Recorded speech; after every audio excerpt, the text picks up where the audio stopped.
We have the official release for the 2025 Toyota non-Grand Highlander and Highlander Hybrid. We've got some color and configuration changes. We've got a model drop. We've got price changes. We're going to review all that just ahead in this video.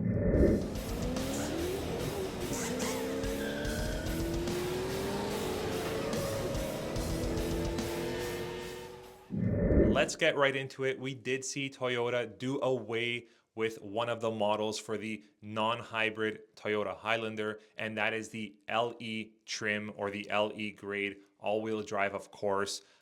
We are seeing Toyota and I guess a lot of other manufacturers as well kind of condense their lineup, and we're seeing that more and more in the Toyota world. And do yourself a favor if you haven't already, make sure you subscribe to the best Toyota channel on YouTube, the Toyota World YouTube channel. So if you guys look at the Toyota lineup right now, there's a lot of refining happening.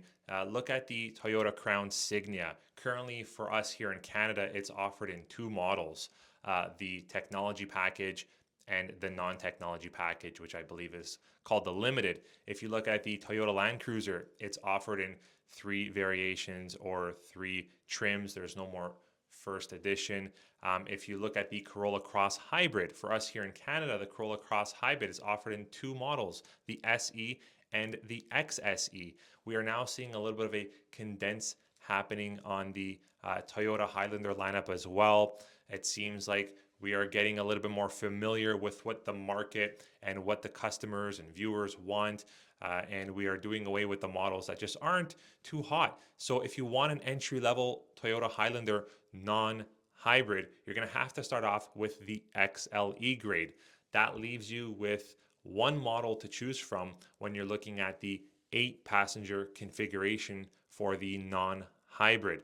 The LE grade was also that model that gave you the cloth seats instead of the Softex or the leather seats. So if you wanted a Toyota Highlander, for whatever reason, you didn't want Softex, you didn't want leather, you wanted the entry-level basic trim with the fabric interior, then you're going to have to go with the hybrid equivalent for 2025 because the non-hybrid LE is no more. Now, granted, for 2024, the Toyota Highlander LE non-hybrid had a Canadian MSRP of $46,790 plus your destination transportation fees and taxes. And for only $2,860 more, you were able to get up to the XLE grade, which gave you the 8-inch Toyota multimedia, hands-free power liftgate, the wireless charger. It gave you the 8-way power passenger seat as well as the Softex interior. Nicer alloy wheels, 18-inch alloy wheels, wireless phone charger. I'm not sure if I said that already. So it was kind of a no-brainer to go with the XLE being the entry-level model for the non-hybrid Toyota Highlander. Now, with the Toyota Grand Highlander being released probably just shy of about a year ago, a lot of consumers, customers, and viewers were anticipating some type of, style or design or generation change for the non-Grand Toyota Highlander for 2025, but I'm here to tell you and confirm that there is no change happening for 2025 on the non-Grand Toyota Highlander. Potentially, I do feel something coming for the 2026, maybe a soft refresh or a mid-model change, or maybe even a full model change. Let me know what you think about that and what you want to see happen for the non-Grand Toyota Highlander in the comments below. We did also see a very modest price increase for 2025 from 2024 MSRPs. This is similar to what we saw happen on the Toyota RAV4. Very minimal percentage of increase, but we did see an increase across the board for the non-hybrid Highlander and the hybrid Highlander. Let's go over what that increase is. So for the 2025 Toyota Highlander XLE non-hybrid, which is now the entry-level Toyota Highlander, no more LE, it did see a Canadian MSRP increase of about $560. Going up to the XSE, it did see a Canadian MSRP increase of about $695, whereas the Limited and the Platinum both saw a price increase of around $540.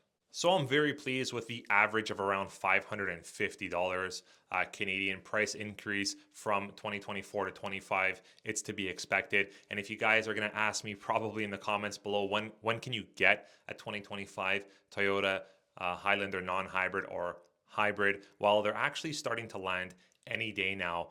So if you want a 2025 Toyota Highlander, now's the time to put in your order to make sure you can get one and secure one in the coming calendar year. Before we move on to the Toyota Highlander hybrid equivalent, let's keep in mind that the non-hybrid does still host a 2.4-liter turbocharged four-cylinder engine, putting out an impressive 264 horsepower and 310 pound-foot of torque. It's also capable, remember this, of towing up to 5,000 pounds. It's not quite that story on the hybrid option. I'm going to go over that in just a second.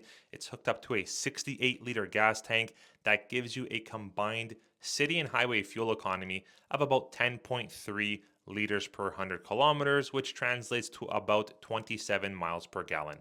We do also have some interesting color configuration changes, at least for us here in Canada, when it comes to the Toyota Highlander non-hybrid. Let's start off with the platinum grade.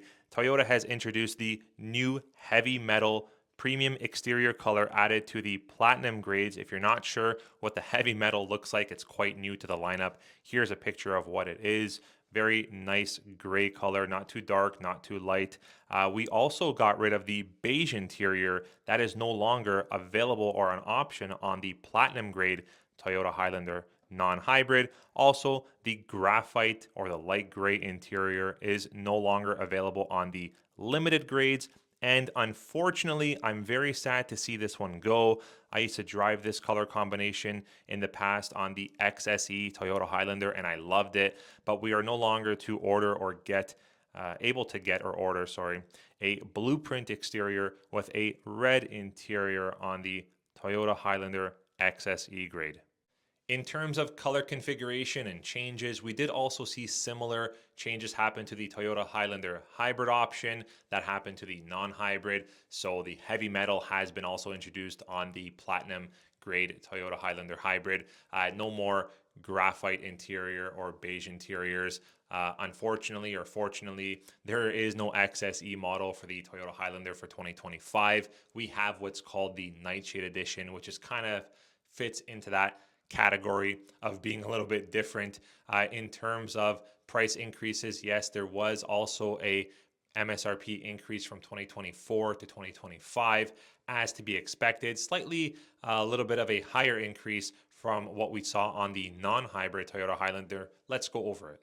All right, keep in mind, again, if you want the Toyota Highlander LE, you're going to have to go with the hybrid option, and that had a Canadian MSRP increase of about $760. Same goes for the XLE. If you're looking at the Nightshade, which is a sporty, different spin-off to the XLE, that had a Canadian MSRP of $759. If you're looking at the limited Toyota Highlander hybrid for 2025, it did see a MSRP increase of about $740, and same goes for the Platinum model. Now, keep in mind, the hybrid equivalent of the Toyota Highlander does give you two options if you want an 8-passenger family SUV, the XLE and the XLE and the LE. If you're looking at a 7-passenger or any of the other models or configurations like the Platinum, like the Nightshade, like the Limited, keep in mind they're going to be captain seats in the middle row, giving you a 7-passenger configuration. And when it comes to powertrain underneath the hood, keep in mind when you're going with the hybrid equivalent of the Toyota Highlander, you've got an eCVT transmission hooked up to a 2.5-liter 4-cylinder hybrid powertrain system. That's hooked up to a slightly smaller tank than the non-hybrid Toyota Highlander.